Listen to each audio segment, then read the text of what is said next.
Bom, boa tarde.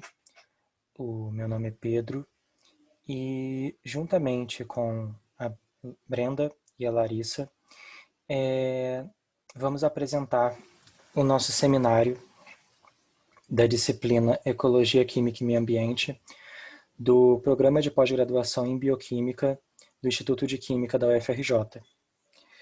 Este seminário ele tem como tema mosquito e olfatação, o comportamento de busca e identificação de alimento. Para tornar a leitura desse seminário de uma forma mais simplificada, nós elaboramos um planejamento visando dividir alguns conteúdos em alguns tópicos. Inicialmente, vamos abordar uma visão geral, um conceito geral, com algumas espécies e as principais doenças. Logo em seguida, vamos abordar um pouco sobre a estrutura corporal dos mosquitos, com um foco no sistema olfativo. Depois disso, alguns mecanismos de identificação e busca de alimento, que justifica a importância dos órgãos sensoriais. Vamos apresentar também uma pesquisa na literatura, mostrando alguns dos artigos que conseguimos recuperar, que foram interessantes, e também uma prospecção científica de como esse tema está sendo abordado no meio acadêmico. Além disso, serão abordados também os principais tópicos do tema e uma conclusão, com o conhecimento gerado com a disciplina. Então, iniciando nesse primeiro tópico, sobre conceitos gerais, espécies e doenças, nós podemos citar algumas informações bem gerais a respeito dos mosquitos. Eles são insetos dípteros, agrupados na família Culicida, e tem-se aproximadamente 3.549 espécies, agrupadas em duas subfamílias e 12 gêneros. E um fato curioso é que todos os mosquitos eles se alimentam do açúcar presente ou no néctar ou na seiva de plantas.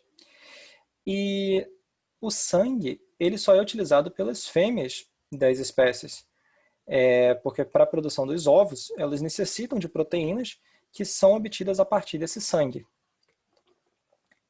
E é justamente na obtenção desse sangue que nós podemos entrar no subtópico sobre as doenças.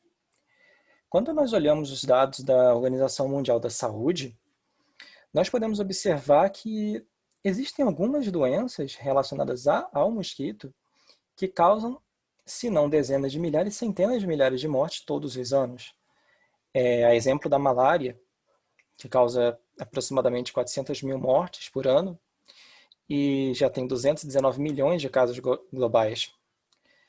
E, além disso, a dengue, que eu acredito que seja mais comentada, pelo menos no Brasil, ela causa uma média de 40 mil mortes por ano. E, segundo os dados oficiais, 3,9 bilhões de pessoas em 129 países estão em risco de contaminação com essa doença. Então, veja bem, em um mundo onde nós temos cerca de 8 bilhões de habitantes, quase a metade da população se encontra em risco de contrair essa doença. E isso sem citar diversas outras doenças também, também vírus que são contraídos pela picada do mosquito, a exemplo da chikungunya, zika e febre amarela.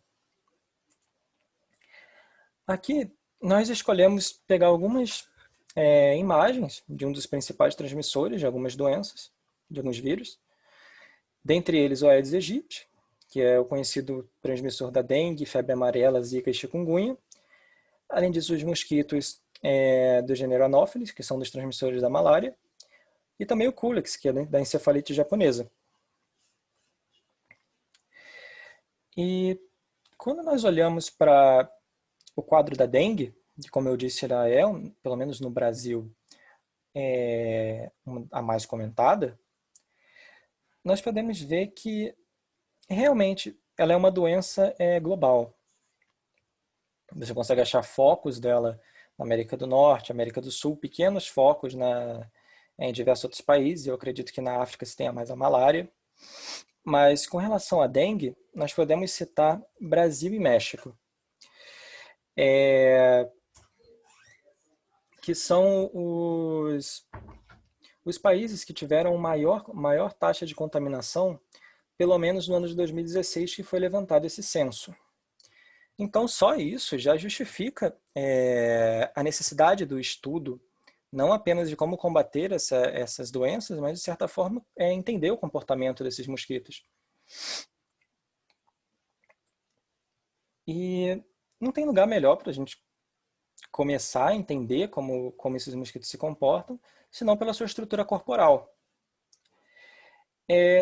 Dentre alguns artigos que nós buscamos, eu consegui encontrar essa imagem, que não veio de um artigo, veio de uma mídia cinza, foi da revista Super Interessante, mas eu achei interessante nós destacarmos essa informação, porque não é uma mídia exatamente científica, mas ela conseguiu debater de uma forma muito simples e eu posso dizer que com a imagem mais assim bonita e atraente para os olhos da ideia do corpo de um mosquito, um público que na maioria das vezes eu acredito que seria um público leigo. Mas até nessa própria imagem e nesse texto nós conseguimos ver que eles abordam as cerdas e e abordam sobre as diversas funções, como detectar a vibração das asas de fêmeas e ajudar a sentir a pele humana, no caso das fêmeas, para alimentação. Os palpos, no caso, são para equilíbrio no pouso e estabilizar a prosbóscide, que é a tromba que contém a mandíbula e a traqueia. No caso, a fêmea utiliza ela para a busca por sangue e ela possui dois canais, a hipofaringe, que insere a saliva, e o lábio, que suga o sangue. É interessante a gente comparar essa informação com um dos vídeos que eu acredito que meus colegas de disciplina vão se lembrar, no qual um pesquisador comentou a respeito dessa inserção da saliva, que é dessa ação de inserir a saliva para evitar a coagulação do sangue dos mosquitos. Ele comenta que justamente o problema todo da contaminação, da transmissão dos vírus, se dá nessa inserção de saliva. Então, todo esse problema global se dá justamente por esse pequeno fator. E, bom, como uma forma de entender melhor como esses mosquitos se comportam, foi também realizada uma discussão e um resumo sobre a morfologia do sistema olfativo, tentando abordar alguns tópicos principais, como as sensilas olfativas, os neurônios sensoriais olfativos e as células acessórias. Eu passo a palavra agora para a Larissa, que ela vai comentar um pouco a respeito desses tópicos.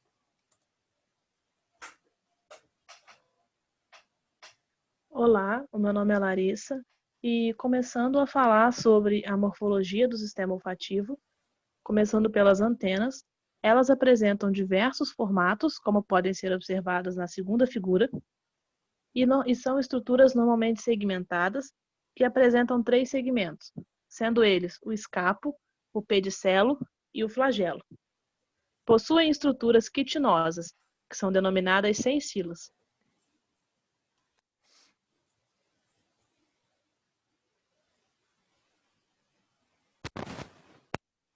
As sensilas olfativas são responsáveis pela detecção de moléculas voláteis presentes no ar.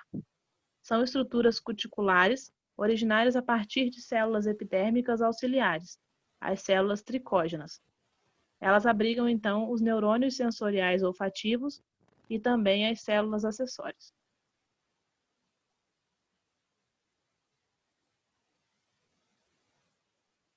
Cada sensila olfativa apresenta uma cavidade distal, onde vão se encontrar os dendritos dos neurônios sensoriais olfativos, e ela é preenchida por um líquido chamado de linfa sensilar.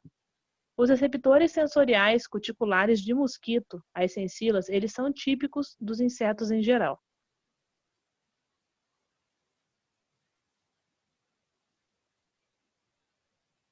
Os neurônios sensoriais olfativos, que estão presentes nas sensilas, são bipolares, possuindo então um corpo celular grande, de onde vai se projetar um dendrito, que vai se estender dentro de uma projeção cuticular e um axônio, que se prolonga pela antena através do nervo antenal, atingindo o cérebro do inseto. Os neurônios sensoriais olfativos são semelhantes aos dos mamíferos. Entretanto, eles são expostos ao ambiente dentro de cerdas sensoriais, que estão as sensilas.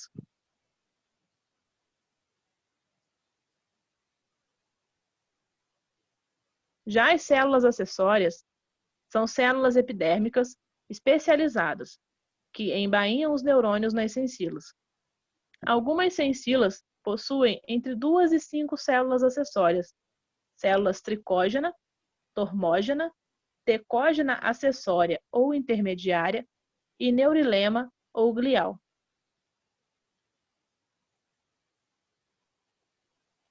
Então, depois de falar um pouco sobre a morfologia, vamos passar um pouco para a percepção de odores.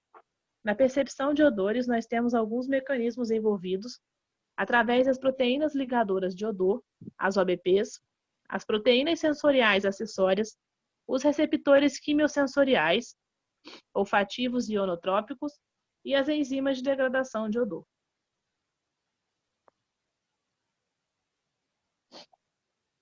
As OBPs, proteínas ligadoras de odor, são pequenas proteínas, solúveis, com 14 kilodaltons, possuindo entre 120 e 150 aminoácidos.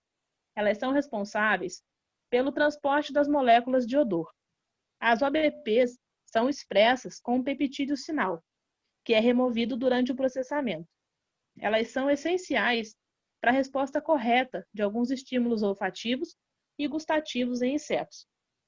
Elas estão envolvidas na detecção de odores, são expressas e secretadas pelas células de suporte das sensilas, para dentro do lúmen sensilar.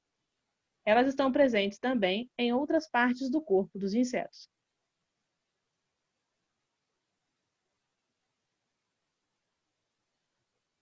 Já as proteínas sensoriais acessórias, elas são responsáveis pelo transporte de moléculas de odor nas antenas. São proteínas ácidas, solúveis, de conformação alfa-hélice, possuindo entre 12 e 13 kilodaltons. Não são exclusivas das antenas. Elas também podem ser encontradas em outras partes do corpo, como nas pernas dos insetos.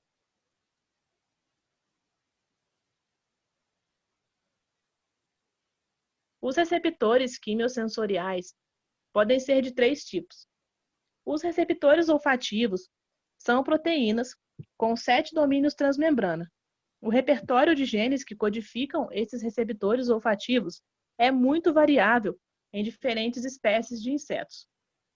Os receptores gustativos, apesar de serem expressos em tecidos gustativos, são os principais responsáveis pela percepção de CO2 nas antenas.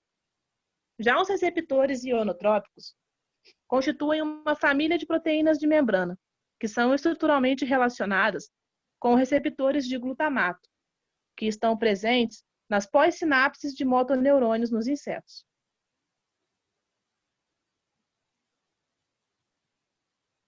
As enzimas de degradação de odor são responsáveis pela rápida recuperação do sistema olfativo dos insetos após um estímulo. A participação das enzimas é essencial para essa rápida recuperação. Porém, ainda não é claro como ocorre esse processo.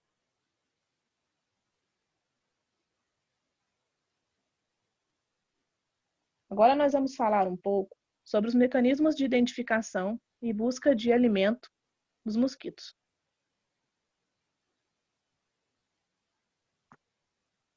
Falando sobre a evolução do aparato olfativo, ao longo da sua evolução à vida terrestre, os insetos foram adquirindo a capacidade de responder a compostos voláteis hidrofóbicos, que fornecem uma descrição detalhada do ambiente para os insetos.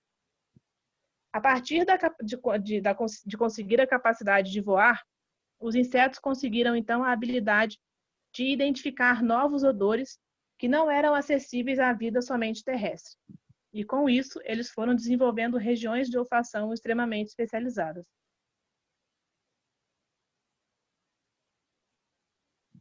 Então, falando num esquema geral sobre o mecanismo de liberação e interceptação de odor, que ele é impulsionado por uma variação de pH. onde nós temos uma OBP com 6 alfa-hélices presentes com valores de pH básicos similares aos da linfa sensilar, e uma outra OBP em um pH ácido com o último segmento da alça C-terminal, pela protonação de resíduos ionizáveis, se transformando em uma 7ª alfa-hélice, ocupando então um sítio ortostérico, onde antes se interagia com o ligante. Essa conformação poderia ocorrer em regiões próximas à membrana dendrítica, que é carregada negativamente e poderia justificar o mecanismo de liberação e interceptação de odor impulsionado por essa variação de pH.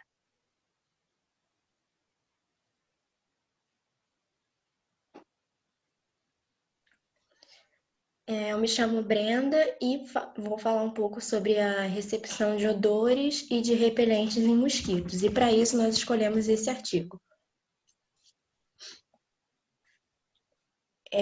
Existem diversas maneiras que os odores podem ser utilizados para controlar os mosquitos. Nessa figura são citadas 3, como, por exemplo, os de maneira repelente, né, que afastam o mosquito, os mascaradores, que mascaram a atração do mosquito pelos humanos, e os atrativos, que atraem os mosquitos para armadilhas.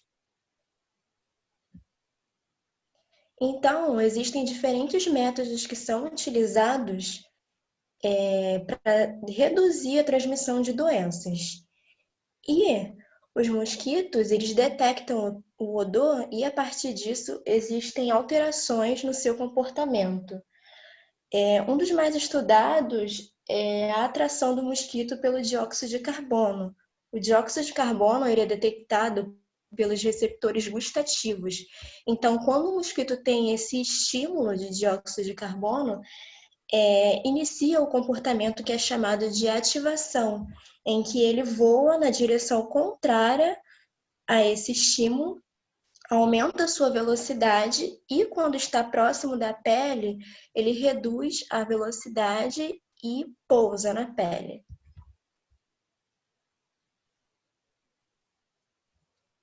Então, os receptores gustativos, além de detectar o dióxido de carbono, eles também detectam odores que estão presentes na pele, porém de uma maneira mais fraca. Então, como o estímulo de dióxido de carbono é muito forte em mosquitos e principalmente em longa distância, ele é uma importante isca para ser utilizada nas armadilhas para mosquito.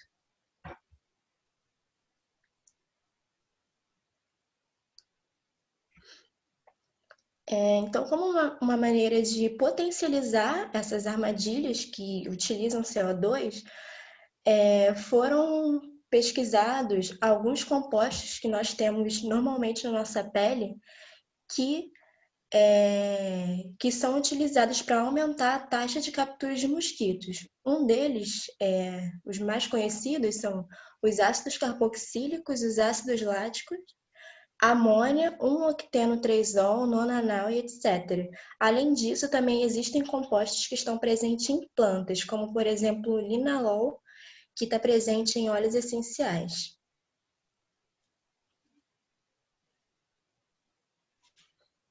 Também foi descrito que em mosquitos existem preferência por hospedeiros. Os correceptores ORCO, eles são importantes nessa preferência. Foi feito um teste com mosquitos que são mutantes desse correceptor, comparando com mosquitos não mutantes. E foi percebido que quando os mosquitos não expressam esse correceptor, eles perdem a preferência por sangue humano, o que nos sugere que os receptores olfativos estão relacionados com a discriminação de odores.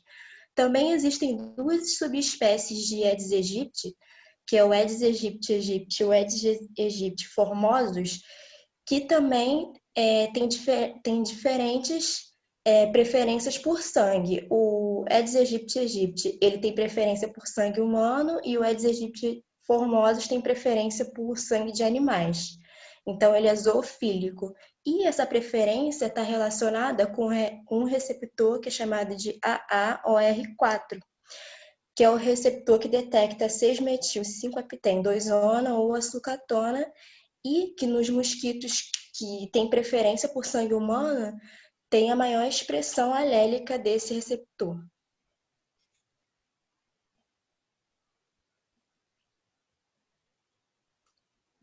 Em odores e inibitórios, se destaca o piruvato de etila, que ele é um saborizante muito comum. E quando os mosquitos estão expostos a esse ligante, eles perdem a capacidade de detectar odores na pele. E para poder conhecer o comportamento do mosquito com esse receptor, né, o receptor gustativo 3, foi feito um teste em uma cepa de mosquito Aedes aegypti mutante, ou seja, que não expressa esse receptor, e foi verificado que quando um braço humano é exposto a fêmeas de mosquito Aedes aegypti, e ele sendo mutante desse receptor, ele perde o interesse pelo sangue humano. Além disso, também foi verificado que o cloreto de butirila ele atua retardando o neurônio CPA, ou seja, o neurônio que está relacionado com os receptores gustativos, que são os neurônios que estão presentes nos palpos maxilares dos mosquitos.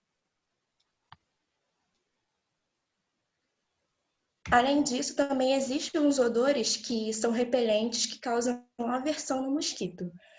O repelente mais comum é o DIT, que ele tem um efeito de fixação, ou seja, ele diminui a volatização dos compostos que são encontrados na nossa pele, que são os compostos que atraem os mosquitos. E essa molécula ela é detectada por duas classes diferentes de receptores, que são os receptores ionotrópicos e os receptores olfativos. Então, foi feito um estudo na busca de procurar moléculas que pudessem substituir o DIT, de maneira que tivessem cheiros mais agradáveis e tivessem um toque melhor na pele. E foi encontrado um antranilato como um possível substituto. E, além disso, o receptor presente em mosquito Aedes aegypti que detecta os antranilatos é o IR40A, que ele é totalmente dependente dessa detecção.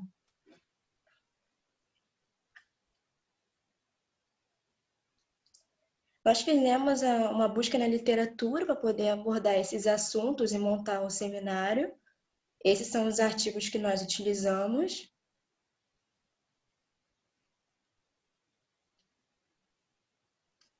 E nós escolhemos esse artigo, que é sobre a aprendizagem da olfação e a ecologia química da olfação em mosquitos que são vetores de doença. É uma perspectiva de história de vida.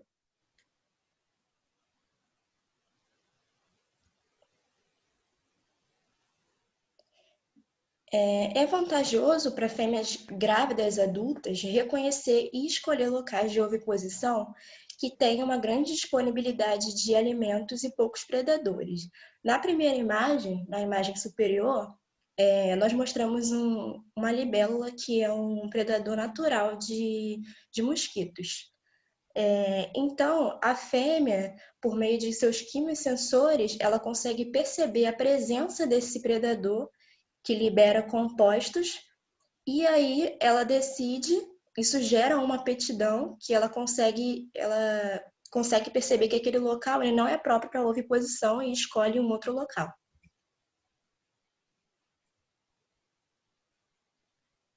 Além das fêmeas adultas, as larvas elas também respondem aos recursos alimentares. Então, aqui nós apresentamos 3 dos gêneros mais conhecidos de vetores de doenças, de mosquitos, e as larvas desses mosquitos se alimentam tanto de detritos como produtos de decomposição orgânica. Então, através dos quimiosensores, essas larvas elas conseguem identificar o alimento na água. Além disso, são descritas algumas espécies de bactéria, como aqui no exemplo, Bacillus thuringiensis israelensis, que têm atividade larvicida. Então, esses organismos eles liberam alguns compostos tóxicos na água em que a fêmea ela reconhece através dos seus quimiosensores e evitam a oviposição, ou até mesmo essas bactérias elas podem estimular a oviposição de forma que elas se alimentem dos ovos dos mosquitos.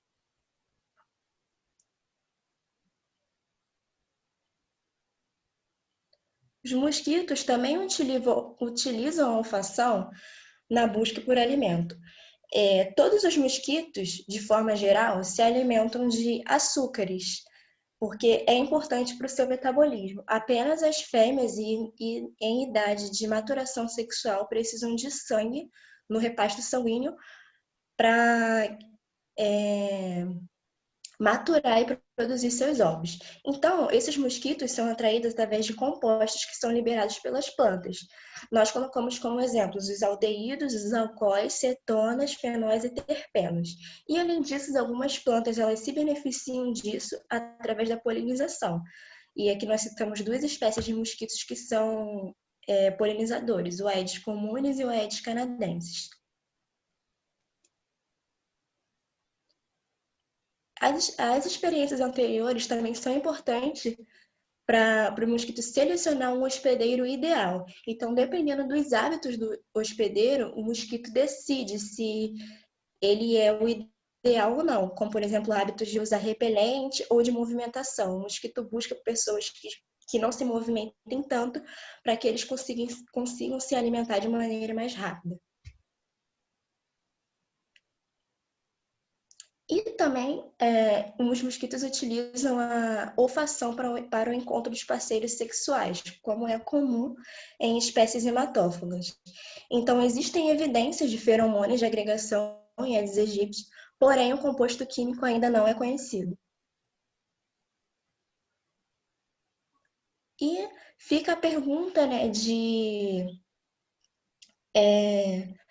quais são os possíveis mecanismos que são importantes para essa aprendizagem dos mosquitos. Então, em diversos trabalhos com insetos em geral e também em mosquitos, principalmente os mosquitos da espécie Aedes aegypti, mostraram que hormônios que liberam neuromoduladores de amina, como, por exemplo, a serotonina, dopamina ou octopamina, e também os seus receptores cognatos, eles são importantes para esse aprendizado olfatório em insetos.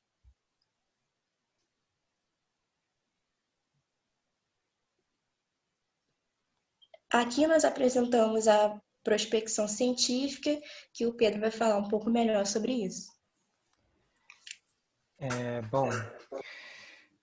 Como foi apresentado, alguns artigos que nós selecionamos, a prospecção ainda serviu justamente como uma forma de escolha desses artigos. E também, um dado interessante que eu gostaria de levantar agora. Nós pesquisamos na base da Web of Science, que eu acredito que, se não for a maior, é uma das maiores bases de dados que existem. E, inicialmente, nós pesquisamos apenas, no artigo como um todo, palavras isoladas, como malária, febre amarela, chikungunya. E nós conseguimos recuperar mais de 90 mil documentos, entre revisões e artigos, pelo período de 2000 a 2020. Essa recuperação, ela inicialmente não ficou boa, porque ela tem um número muito extenso de documentos e também não é nada específico. Então, muitas das páginas, muitos dos artigos não estavam relacionados com a capacidade de detecção ou com o sistema olfativo dos mosquitos. Mas deu uma ideia para a gente do quanto que esse assunto está sendo relevante. Nós podemos observar que no começo dos anos 2000 nós tínhamos 1.700 artigos publicados por ano, e em 2015, 2016 esse número já era maior do que 6.000 e alcançando 7.600 em 2017. Mas para que nós entendêssemos melhor como se encontra esse assunto, esse tópico, nós realizamos algumas outras buscas e o melhor resultado, que deu a melhor resposta, foi essa prospecção, no qual nós usamos novamente a Web of Science, perdão, e incluímos nas palavras-chave smell, ou olfatório. Isso, quando nós analisamos esses 673 documentos, pelo menos assim de uma visão sobre título ou conteúdo principal desses documentos, quase todos eram realmente relacionados ao sistema olfatório dos mosquitos.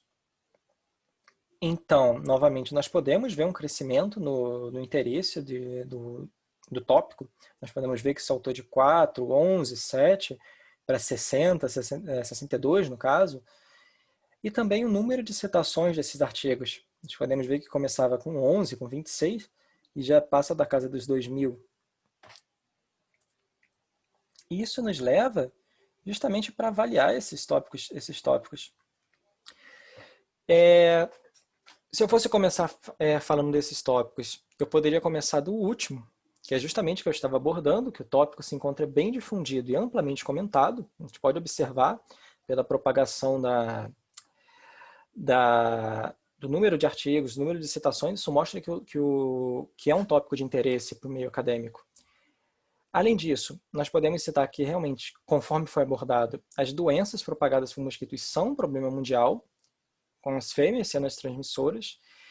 Então, o estudo de tudo que foi abordado, o comportamento, se existe algum composto que é inibidor, se é atrativo para a criação de uma armadilha desses mosquitos, o estudo de uma logística para controlar essa doença, justamente esses mosquitos, é de grande interesse. E as antenas, elas abrigam uma série de estruturas, células e proteínas, que em conjunto são os responsáveis iniciais pelo comportamento desses insetos. Então, novamente, é interessante o estudo nessas estruturas para conseguir realmente compreender como é o comportamento desses mosquitos. E, bom, como conclusões, eu gostaria de começar pela terceira. A olfatação ela realmente é a modalidade sensorial que permite que os insetos reconheçam recursos relevantes do seu habitat através das moléculas químicas presentes no ambiente. A pesquisa em olfatação de mosquitos se encontra como um assunto em alta na comunidade científica, como eu disse anteriormente. E eu quis deixar essa primeira conclusão porque é uma coisa muito interessante. No meu caso, pessoalmente, é um tema muito diferente da minha área de pesquisa. E as disciplinas que eu cursei com a professora Ana, elas realmente sempre foram muito distantes da linha de pesquisa que eu estou seguindo. E eu acho isso muito interessante. Além de ser desafiador, porque eu tenho que começar realmente do zero a entender determinado assunto, é um conhecimento adquirido, é sempre assim, um desafio tentar fazer um bom trabalho. E eu gostaria de mostrar algumas das principais referências que utilizamos. E, como forma de encerrar a nossa apresentação, eu gostaria acredito que todos os colegas concordam e também desejam mesmo para o professor uma boa recuperação. E meu muito obrigado por assistirem.